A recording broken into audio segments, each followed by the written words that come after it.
Good morning guys! Today is Saturday, January 6, 2024. Ito ang kauna-unahan kong Zumba sa taong ito. Wala naman akong balak na mag-Zumba kaso nagpasama si Ate Ayun, gusto daw niya mag-Zumba. Minsan lang yun mag-aya kaya pinagbigyan ko na kahit puyaters ako. Tinatamad na talaga ako mag-Zumba mula nung nararamdaman ko na tong sakit ng tuhod ko kasi parang hindi sulit yung pagising ko ng maaga pag-aayos lalo na yung pagkikilay, char. Tapos, di ko naman pala matatapos. Pero ngayon, pinilit ko na lang mag-Zumba dahil ako'y uuwi sa January 8, uwi ako sa amin. 4:30 AM ang flight ko kaya hindi na ako makakapag-Zumba nun.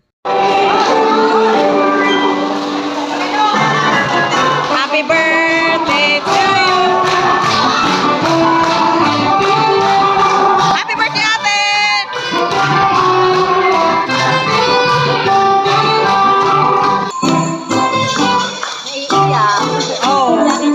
Iyak kasi?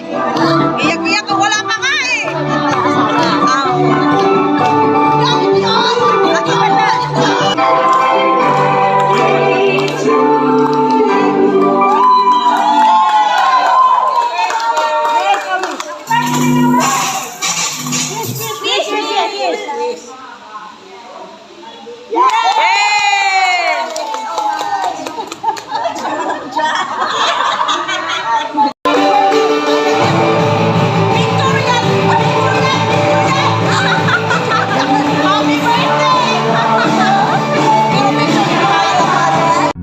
Much later.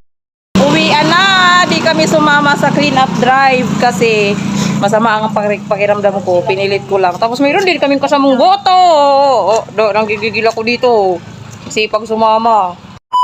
Galing sa kanila Ate Ayun ay dumiretso na ako dito. Iniwan ko kasi yung e-bike ko sa kanila. Naglakad lang kami papuntang Zumba. Bumili lang ako ng gulay na pang sahog sa sinigang. Magsisigang sa miso ako mamaya para wala na akong iisipin kasi baka mamaya pag nakahiga na ako ay tatama rin na akong lumabas. Wala na may ibang bibili. Sabado ngayon uuwi si Papsi. Mahirap na kung walang ulam. Tapos na ako bumili. Magsisigang ako. Gusto ko nang humiga.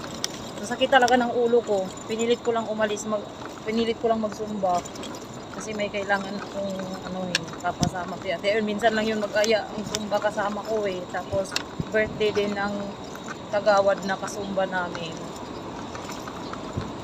Nilalamig na ako. Hindi na ako sumayaw eh.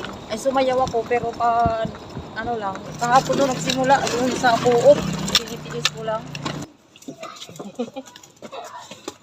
Di ba